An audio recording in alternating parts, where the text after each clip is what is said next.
Bateman Resources Limited is a gold exploration company with significant projects in British Columbia and the Yukon, trading on the TSX Venture Exchange, symbol ABN, and the OTCQB, symbol ABNAF. Surrounded by world-class gold deposits and mines, Bateman's 23,000 hectares Forest Kerr Gold Project is located in the heart of the Golden Triangle in northwestern BC. For more information, visit us at batemanresources.com. Welcome to the Goddard Report. Comments made on the Goddard Report and TalkDigitalNetwork.com are an expression of opinion only.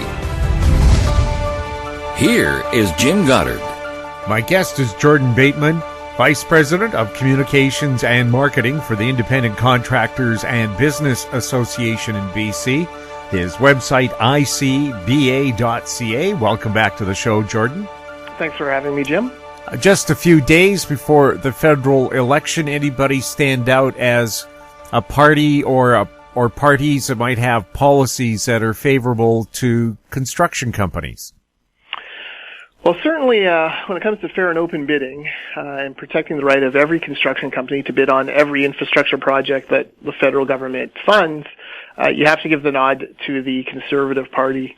Federal Liberals seem like they're headed down the same path as the NDP in British Columbia, where they give special treatment to building trades unions, whereas now, finally, the Conservatives have come out and said, no, it doesn't matter how your workforce is organized, you bid on these projects and you'll get a fair shake. And I think that's all that, open shop companies are really asking for is the ability to bid and the ability to be judged whether or not their bid is the best one based on, value to the taxpayers and the work product that would come out of it. So, if you're looking at that seems to be the smarter way. The Conservative Party also wants fewer regulations on business, less red tape. Certainly have a more favorable tax structure for most Canadians and definitely most British Columbians. So, if encouraging more business, more investment in Canada is what you want to do, then I think the choice is very clear. We haven't heard much that would help small business, or maybe I missed that. Is that something that so many politicians miss out on, that small business is the generator of over 70% of the jobs in Canada? Yeah, they really do, and they keep adding more and more burden to employers, thinking that employers are all these giant conglomerates who, can handle, who are making too many profits and can handle all this extra restriction or taxation. And the truth, of course, is that that's not the case. The vast majority of employers are small businesses. In our membership, for example, we have 2,100 member and client companies. 85% of them have fewer than 10 employees. Those are all small businesses struggling to get through, struggling to get by, and struggling to make sure that, they're providing the jobs that make their companies, or that keep their employees working, and also that contribute to the economy. So, yeah, it's been a little disappointing how little talk there's been about small business. There's been lots of talk about adding more programs, costing more money, taxing businesses more to get, more money and put it into things like, National Pharmacare or whatever other pet projects, dental care for the NDP that they'd like to do. Not a lot of talk about how to actually make sure, every Canadian has a good paying job that can support a family. What would be the best policy for small business? I know Britain years ago said we just won't tax a company until we're positive that they're making profits and they've been around for a while, which usually is 5 or 6 years.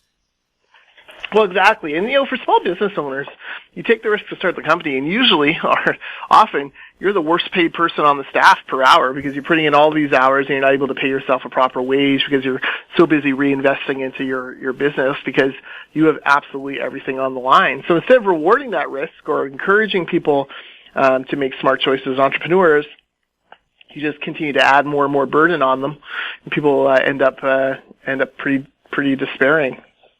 One of the promises that's been kind of floated around, I think by the Greens and by the Conservatives, is a complete review of taxation. It's probably time to do that, to look at the entire tax system from top to bottom and make sure that it's actually fair. Of course, the Greens will come at it from the view of trying to extort more money out of businesses and individuals, whereas the Conservatives will probably come at it from an angle of trying to reduce the tax burden. Anything you can do to simplify the tax system, though, would be a huge help to small businesses. the People's Party of Canada's tax policy was just to have two taxation rates and up the personal exemption plus remove the capital gains tax. Would that be helpful for people and business? Well, it certainly worked in Alberta. They're looking at the great Stockwell Day. Some people call it a flat tax. That's actually not what it actually is. It's a single rate tax. And, the Ralph Klein government brought unparalleled prosperity to Alberta at the same time as they brought in this single rate tax. And essentially your taxes were easy enough. You could have filled out your tax form on a postcard. How much money did you make? What is whatever the percentage is that is in provincial tax? That's what you owe. One thing all parties do, Conservatives included, is they have all these little boutique tax credits, trying to encourage little behaviors here and there, which sound great because you're chasing after various special interest groups and voting blocks, but actually make the tax system incredibly complicated and unnecessarily so. Jim, I always think about, when I think about complicated tax systems, I always think of the fact that in the United States, the number one lobbyists of Congress are tax accountants and tax software companies. They always want taxation more complicated because it keeps them in business. That to me is probably an indication that the system has gone awry. We'll have more with Jordan Bateman right after this. Engineer Gold Mines is focused on the exploration and development of the historic high-grade Engineer Gold Mine situated 32 kilometers southwest of Atlan, British Columbia. Engineer Gold Mines is fully permitted for surface and underground exploration with the 2019 drill program now underway. Engineer Gold Mines Limited trades on the TSX Venture Exchange, symbol EAU. For more information, please visit us at engineergoldmines.com. Cypress Development Corp. is developing a world-class lithium resource in the heart of Clayton Valley, Nevada. The size of the resource makes the Clayton Valley project a premier asset with the potential to impact the future of lithium supply. Cypress Development Corp. trades on the TSX Venture Exchange, symbol CYP, the OTCQB, symbol CYDVF, and on Frankfurt, symbol C1Z1. For more information, please visit our website, cypressdevelopmentcorp.com.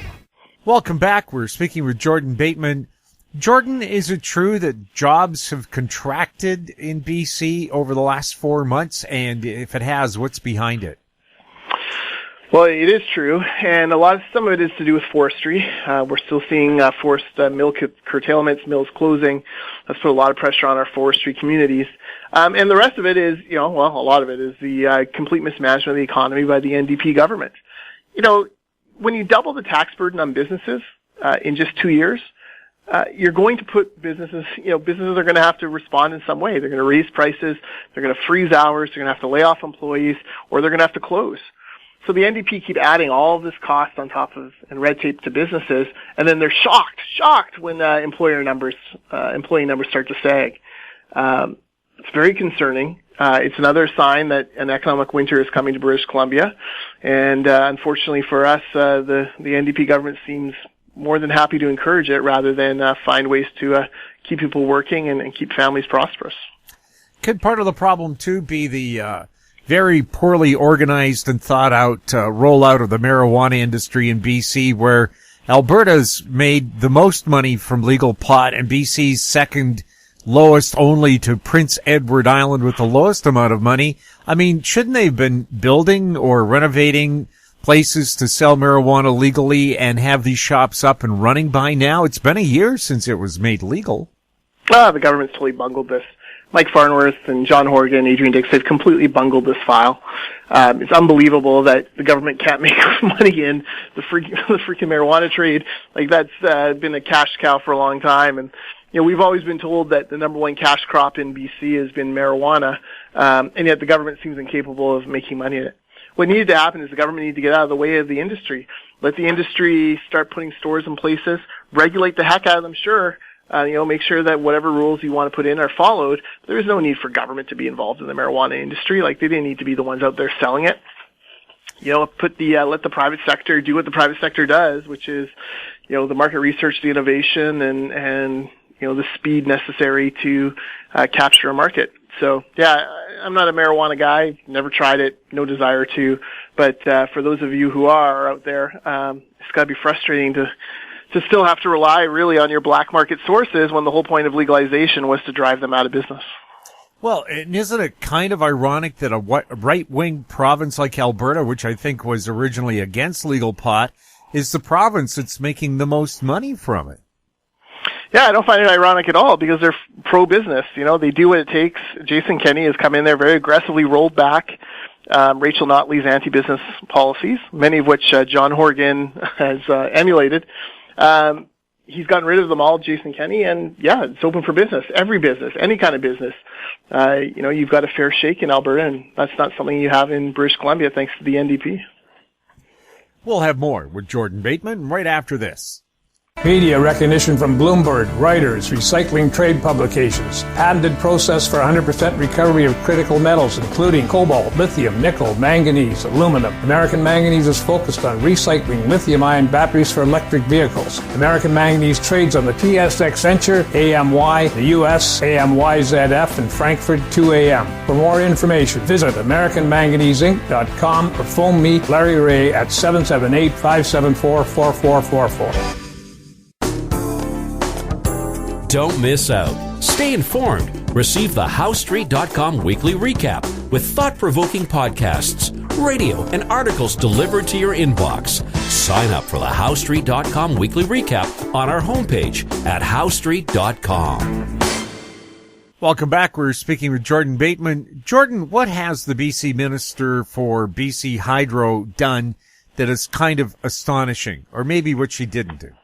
Well, Michelle Mungal's been the energy minister now for more than 2 years, getting close to actually 2.5 years.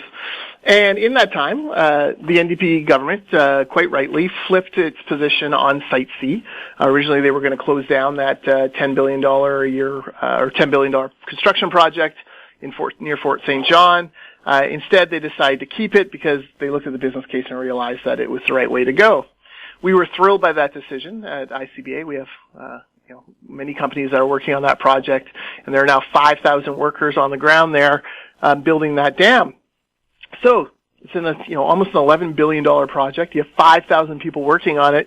You would think the minister at some point in the last 2.5 years would have found time in her busy schedule to go to Fort St. John and see this thing, talk to the people there and see just how important it is for Fort St. John. But no, she never bothered until just this weekend. So, on behalf of the many people who work on this project there's 900 local workers on that project. And to put that into context, Jim, that's 8% of the working population of Fort St. John works on the Site C dam directly.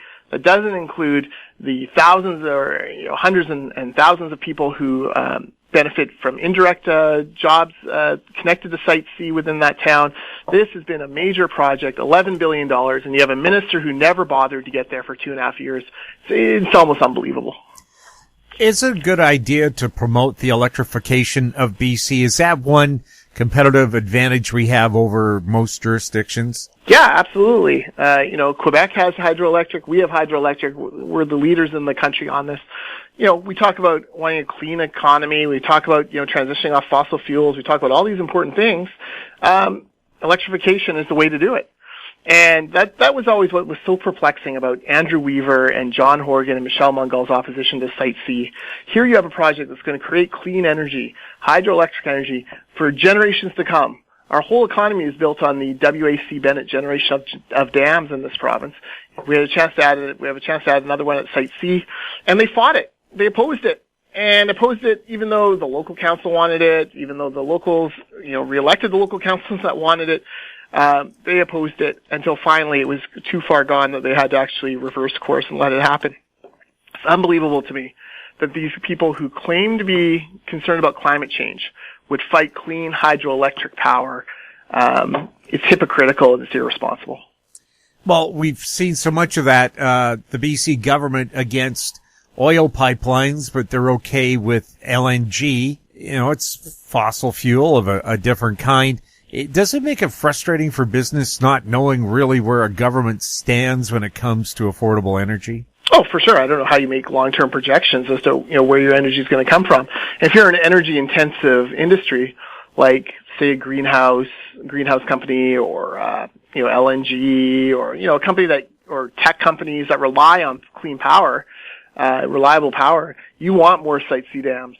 And frankly, projects like Site C create innovation and technological advancement. The Site C dam is going to be, a generation or two ahead of the kind of infrastructure that went into, the first two dams on that river. So, yeah, it's frustrating. It's typical short-sighted thinking. I'm just glad the NDP have finally, the NDP decided, thanks in large part to ICBA's lobbying on this and fighting for the workers who are there. Glad they reversed position on it. Glad the minister finally bothered to go north and see this for the first time. Hoping that she has a better understanding of the importance of this clean energy project. With the promotion of electrical works as well, we have ads saying, buy an electric car. Sooner or later, are they going to start putting taxes on electric vehicles to replace gasoline taxes? And could that be a concern to business?